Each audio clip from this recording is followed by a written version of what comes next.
అందరి చిత్తాన్ని మనందరము సహస్రాల మీద నిలుపుకొని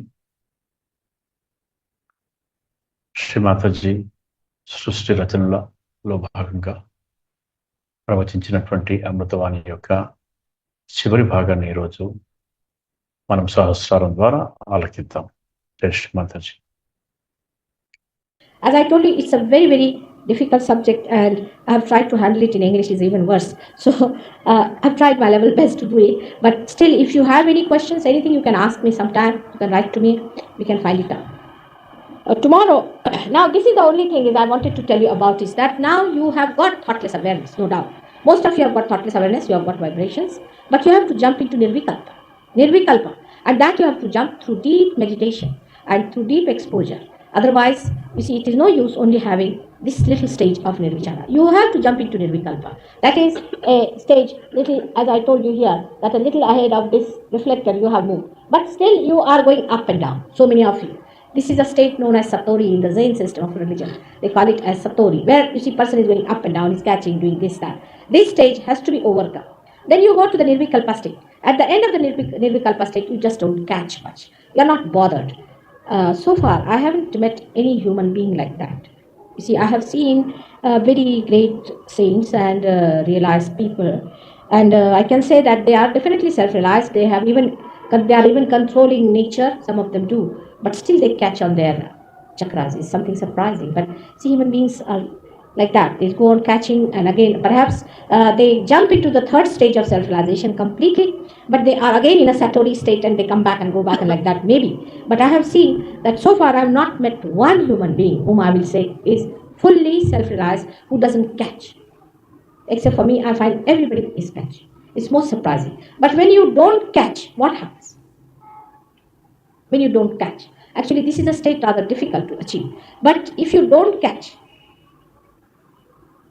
if you think you don't catch, how you should do it is to see this way, that if supposing you are catching Agya, maybe you must know that when you are catching your Agya, you should not think you are catching your Agya, but you should think that you are gathering a force here to combat the other person.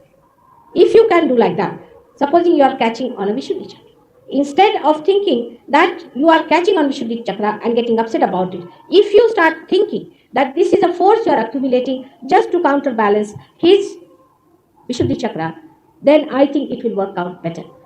That's why I always say that extend your hands to others and see for yourself. This has helped many people, because if they catch an Agya and if they give vibrations to somebody who is Agya caught, they find they are released. Such things are happening to very few, but it's happening. So this is what you can try. That don't think you are catching, but you should think a force has been accumulated to expel the Agya of another person who is facing. In the beginning, of course, it's a very, very slow process, but gradually you can do it. And only people who start giving others. This is a collective thinking.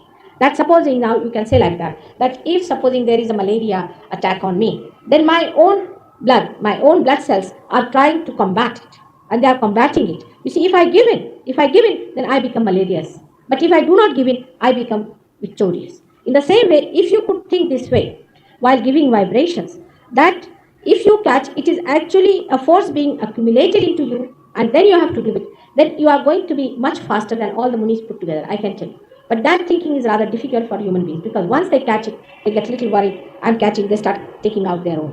If you don't take out your own and go all out to give it to others, it will work out better. And this has been, I have experimented with 1 or 2 people, I'm saying, and it has worked. Everybody does not have that capacity. So gradually you rise, because you are just now newly born. You are still to grow. You have to grow more. You might be learning. You might be knowing a lot. That doesn't mean. As far as the spirituality is concerned, you have just come out of your Satori state, some of you, and some of you are still in the Satori state. So be careful about it. I would like to meet you again, perhaps after 2 years. I don't know when. Tomorrow we are having a meditation here. Then I won't speak much. Tomorrow we'll have meditation. But we have a meditation center here where you should go and meet. When you meet in a group, when it is the Samuhik, is a group activity, I will be there. You will be surprised that my vibrations cannot be felt anywhere so much as they can be felt in a group about which I know that such group is working here.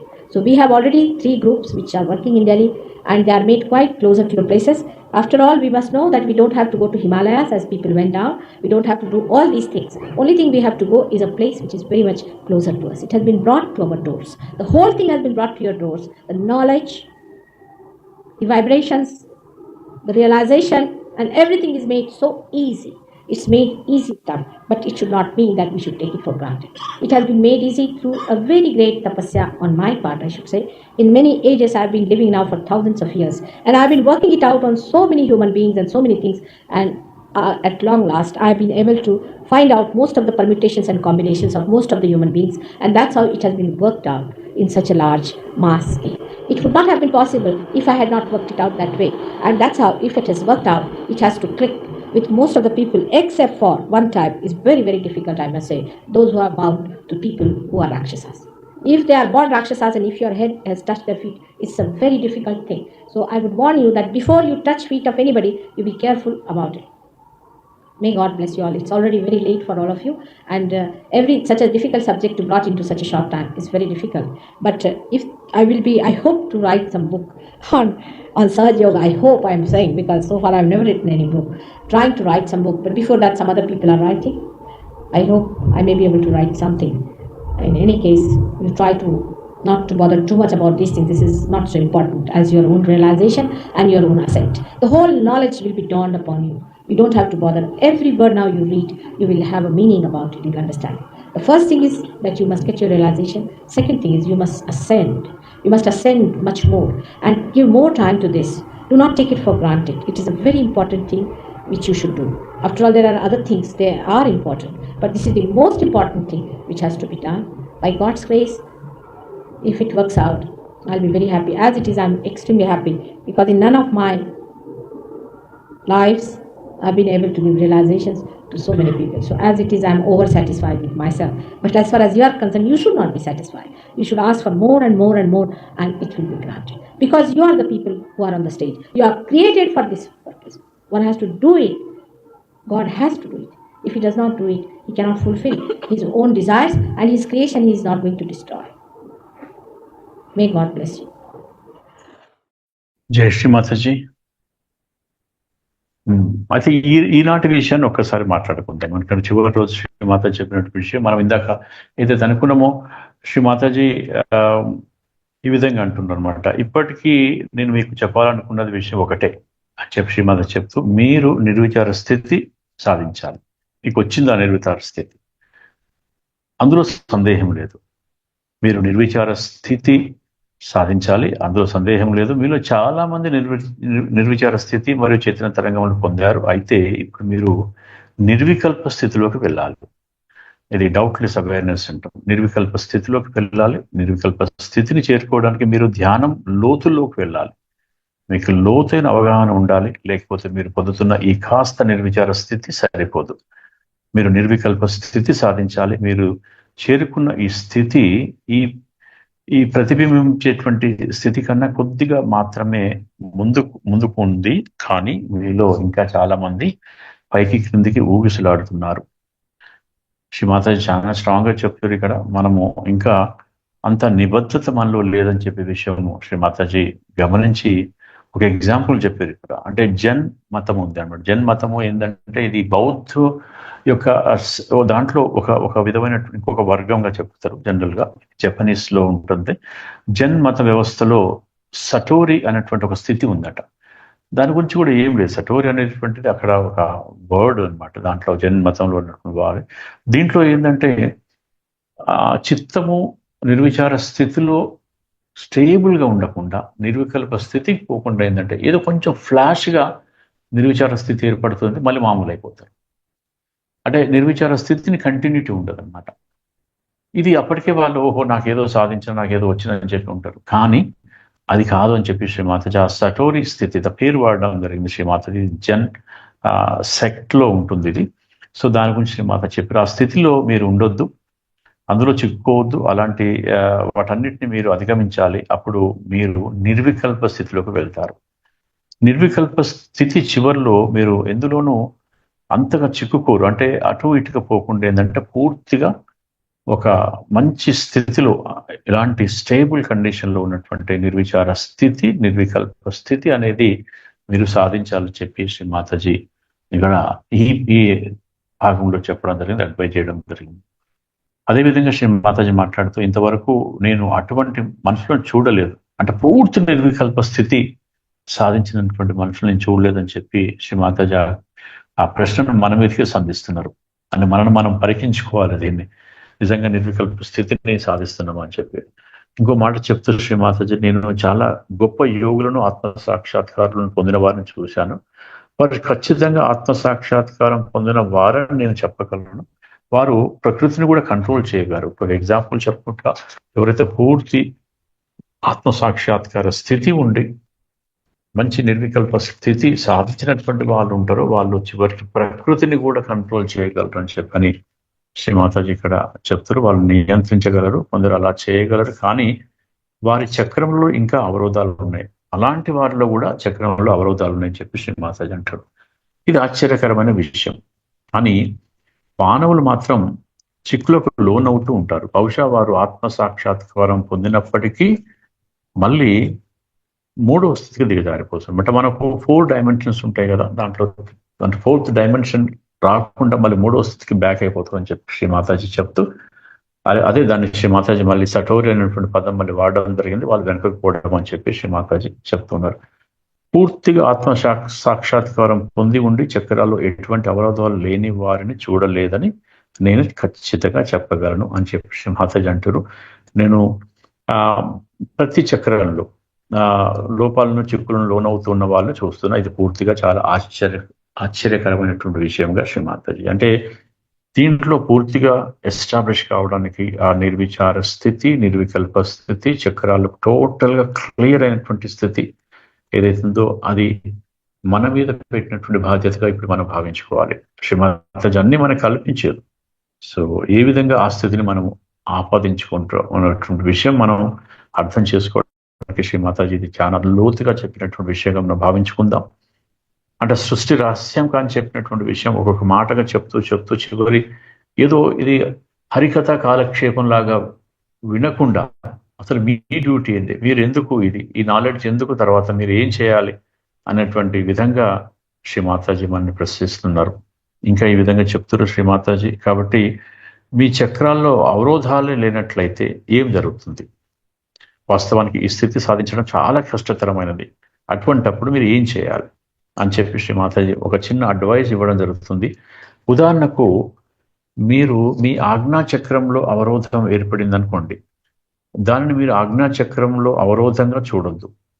దానిని మీరు ఇతరులు వారి ఆజ్ఞా చక్రం దాటడానికి మీలో ఒక శక్తి ఆజ్ఞ దగ్గర పోగవుతుంది అని గ్రహించండి. ఎంత బ్యూటిఫుల్ చూడండి.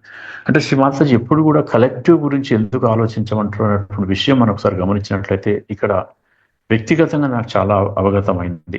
బహుశా మీ అందరూ కూడా ఈ పాయింట్ అర్థమై ఉండొచ్చు. అంటే మన ఆజ్ఞా చక్రం దగ్గర ప్రాబ్లం వచ్చిందంటే శక్తిని అంతా ఆజ్ఞా చక్రం దగ్గర ప్రోగ్ చేసుకోవాలన్నమాట, మనం చేసుకోవాలంట. ప్రాబ్లం వచ్చిందంటే అక్కడికి వస్తుందని. ఒకవేళ మీకు విశుద్ధి చక్రంలో అవరోధం ఏర్పడింది అనిపిస్తే మీరు అలా నిరాశపడకుండా మీ విశుద్ధిలో గొప్ప శక్తిని ప్రోగ్ చేసుకోండి. అంటే మొత్తం శక్తిని అంతా అక్కడికి, అంటే మన చిత్తాన్ని మొత్తం అక్కడికి తీసుకురావాలని చెప్పి అర్థం.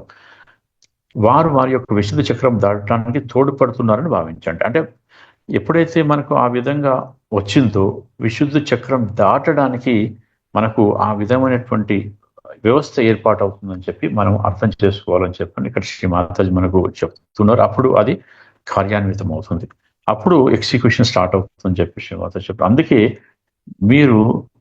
నేను మీకు చెప్తున్నాను, మీరు ఇతరులకు వైబ్రేషన్స్ ఇస్తూ సహాయపడి మిమ్మల్ని మీరు గమనించుకోండి. ఇది చాలా ఇంపార్టెంట్ పాయింట్ అండి. మనం అప్పుడప్పుడు సెంటర్లో వైబ్రేషన్స్ ఎక్స్చేంజ్ చేసుకుంటాం. అది కాకుండా ప్రతిసారి కూడా మన సహయోగులు కలిసినప్పుడు గమనించుకోవాలి మన వైబ్రేషన్స్ వారి వైబ్రేషన్స్ ఎట్లా ఉన్నాయని చెప్పని. అంటే అది చెక్ చేసుడు కాదు, ఆ స్థితిలోకి మనం వెళ్ళాలి. ఇది చాలా ఉపయోగపడేటువంటి విధంగా శ్రీ మాతాజీ చెప్తున్నారు. వారికి ఆజ్ఞా చక్రంలో ఒకరికి అవరోధం ఏర్పడింది అనుకుందాం, వారు వేరొక ఆజ్ఞా చక్రం యొక్క బాధితుడు చైతన్య తరంగాలు ఇచ్చినచో ఆజ్ఞా చక్రం పనిచేయడం సరిచేయడం అవుతుందని చెప్పి. ఇటువంటి విషయాలు కొద్దిమందికి మాత్రమే జరుగుతాయి, కానీ అవి జరుగుతూ ఉంటుంటాయి. అందుకే కలెక్టివిటీలో జరుగుతున్నప్పుడు మనం ఉన్నప్పుడు కూడా ఏంటంటే మనం ఎందుకు కలెక్టివిటీ సామూహికత్వం అటెండ్ చేయాలని చెప్పి మాతాజీ ఇంకొక స్పీచ్లో చెప్పడం జరిగింది. ఒకరు తక్కువ, ఒకరు ఎక్కువగా, కొందరు బాగా మంచి స్థితిలో ఉన్న వాళ్ళు, కొందరు స్థితిలో లేని వాళ్ళు, కొందరు ఒక చక్రంలో లోపం, ఇంకో చక్రంలో లోపం.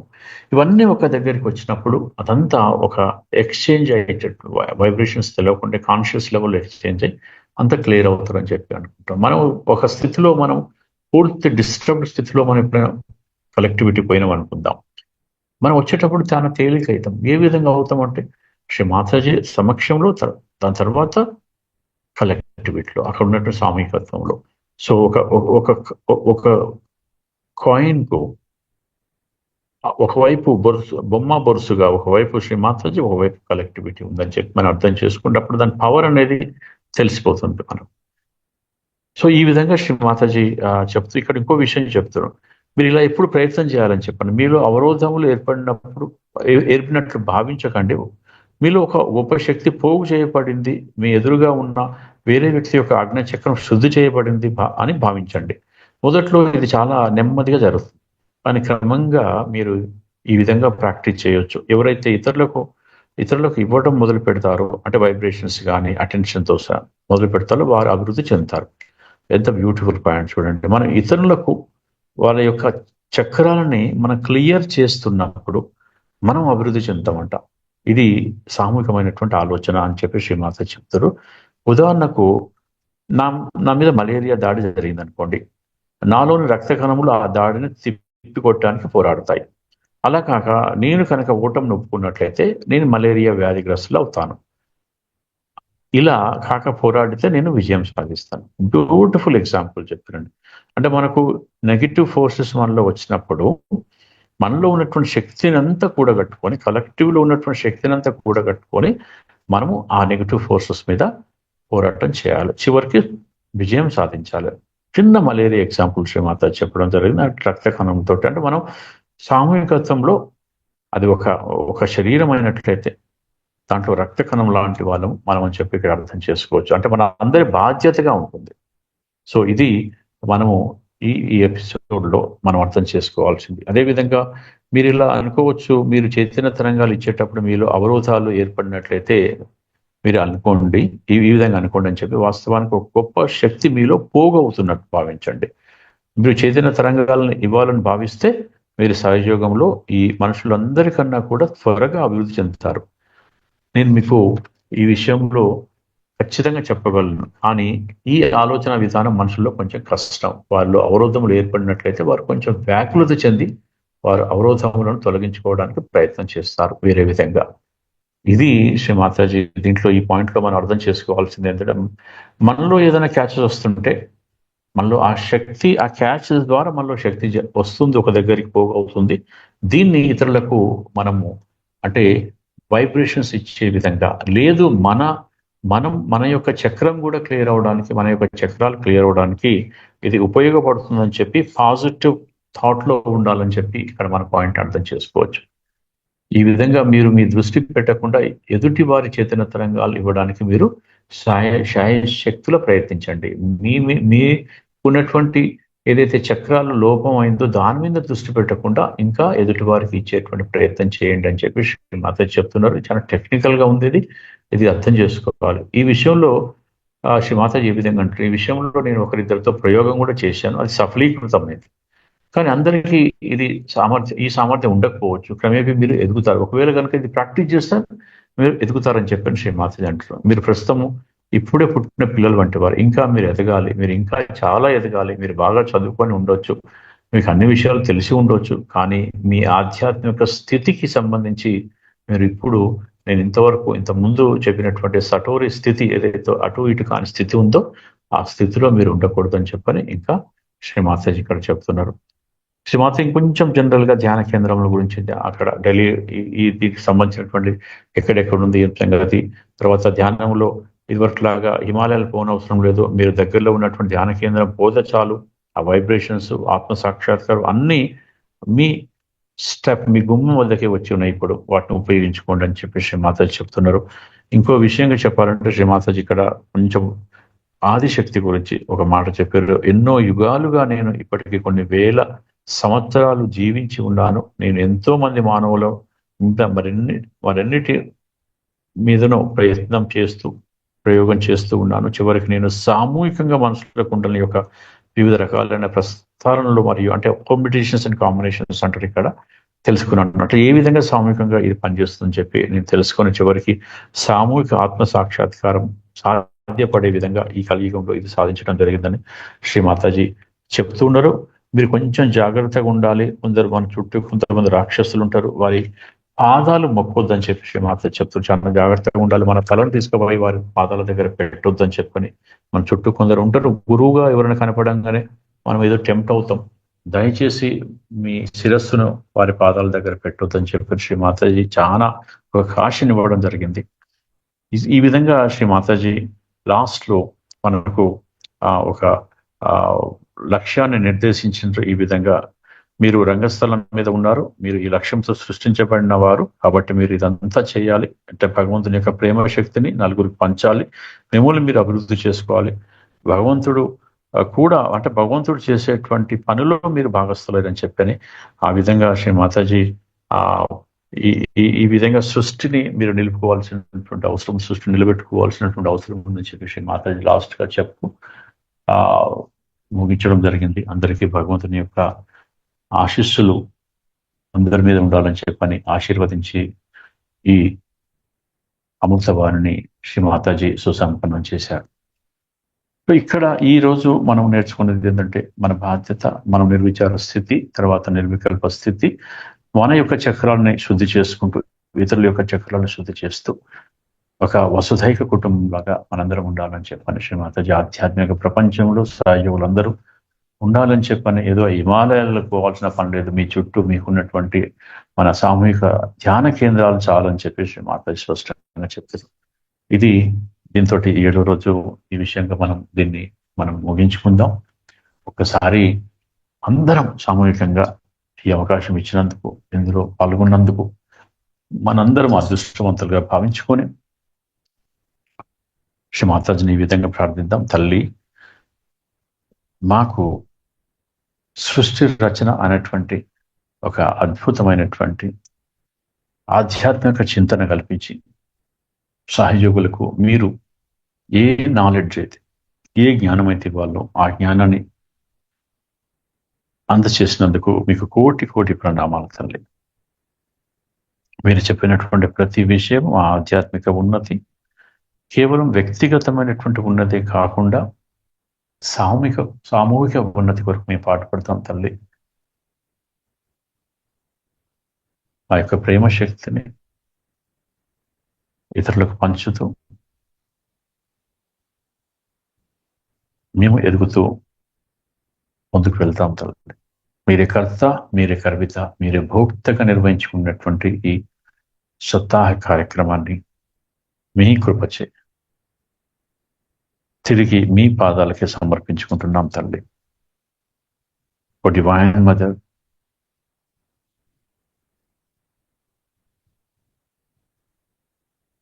thank you very much for making part of this wonderful journey.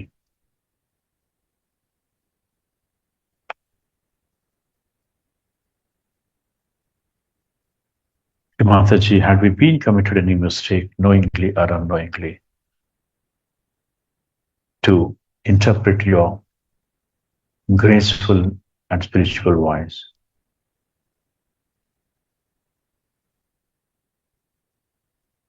please excuse us. Shri Mataji, we believe you are the doer, you are the enjoyer, you are the cause, and you are the effect.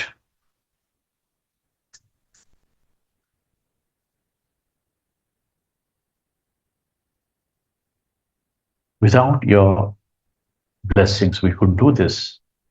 Thank you very much for blessing us to have a wonderful session on this creation. Oh, Divine Mother, please bless us. Whatever we think, what we have interpreted, everything again we surrender at your lotus feet.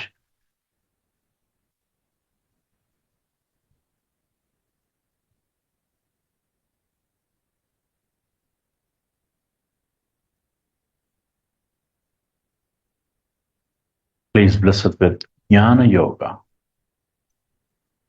which you desire for every Sahaj Yogi to have knowledge of Adi Shakti, knowledge of Sahaja Yoga, knowledge of collectiveness. Thank you very much. Jai Shri Mataji.